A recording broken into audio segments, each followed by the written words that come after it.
Hello, boys and girls, and welcome to the Iron Meditation, the Art of Living and Lifting podcast. I'm your host, Coach Michael. So, we've talked about the 100-year-old self as a tool for decision making and as a tool for a northern star of your voyage for your ship.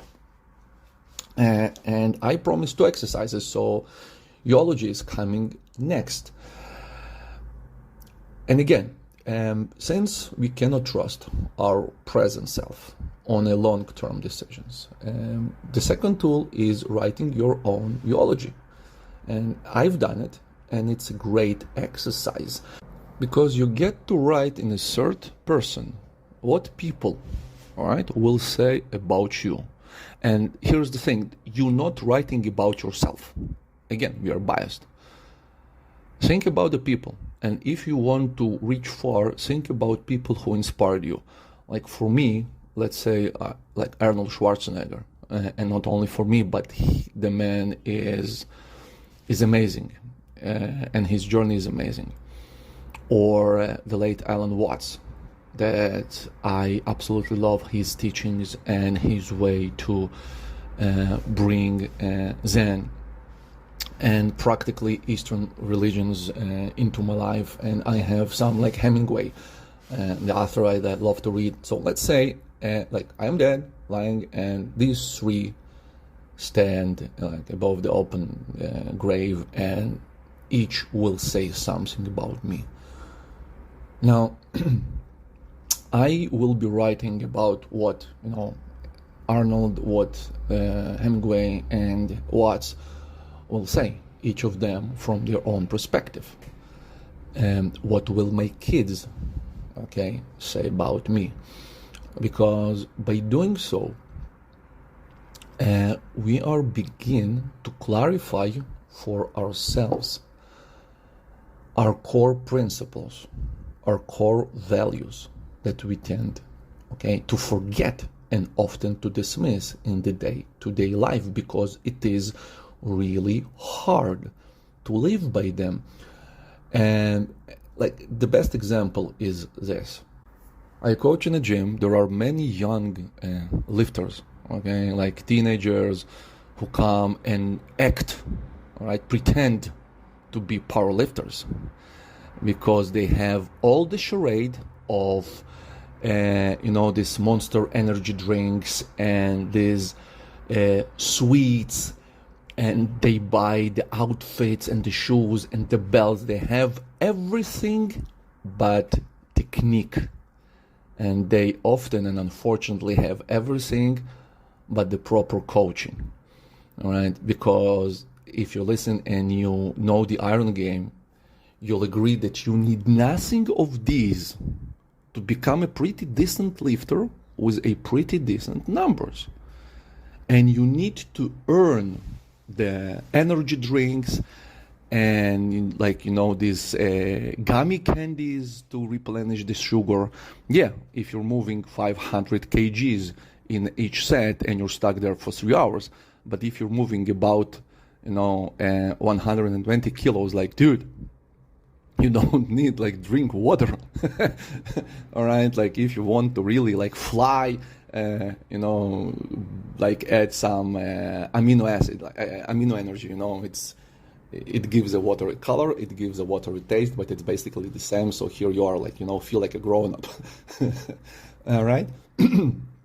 But these kids are absolutely deaf to me trying to telling them hey, you're going to hurt your back, or hey, when you're 40 or when you're 50, you will need that back, and you will need that back. You don't even have a slightest idea where life will take you, what dreams you will accomplish. And if you mess these things now, like your knees and squat, there will be no more traveling, and you are really gambling here, with insurance. And they look at me and say who are you? Dude, you have no arms. You're small and thin. You're lifting some round shit on the platform down there. All right. So don't tell me I'm a power lifter. I know what I'm doing. And I said, all right, then I'll meet you when you need a rehab. All right, here's my card. Call me in 10 years. But okay, and this is the same. So when we are like in our present self and we have, like this life happens to us constantly, we are like the same kids with Monster Drink in their 16s, absolutely without even the ability to grasp how is it in 46.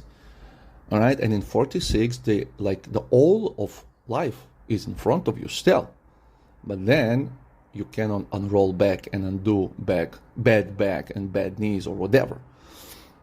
So when we're getting older and like life comes around, the worst thing we can experience is the remorse and regret not living to our own standards, and to live with a feeling that you've betrayed yourself, that you sold your own values, and now you need to drag this existence is horrible. All right, this is the real hell, actually. All right, being there. So back to Eulogy, this is something that clears for us, because whatever these people that you will summon to stand above your grave and talk about you will say, this is the framework of things that are really matter.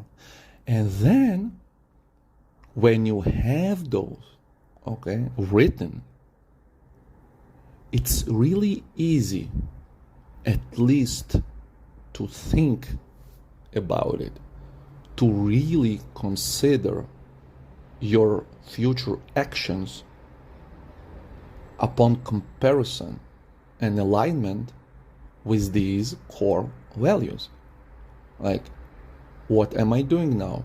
If I will do like, I don't know, like this action, like, going and tell my superior to their superiors because I don't know, like merely hate them, or I will just pack my things and leave my house because I've had it, having like 3 kids. Have I lived? Okay, and like in the present moment, it can be like hell. Okay, like it's fire everywhere around you, you see nothing. But when you look up, even through the smoke, you see the sky, and the sky is the Eulogy, is these qualities, is these values, and your 100-year-old self is looking at you too, and you can say, all right, like, what will happen in 10 years from now? And it's not about not doing it, it's about how and when to do it aligned with these core values. So here you have it, like 2 beautiful tools for clarifying and to making the framework, or that will help us, all right, guide us and allow us this opportunity to rethink, revise the decision that we are about to make, to live according to what we really value and cherish and seeing that we are. Because as I often say, and I will say it again, the worst pain that we as humans can possibly feel is living with regrets of things we did and things we did not do. And in order to escape that, these 2 exercises, the 100-year-old self and Eulogy, do an amazing job to minimize as much as possible.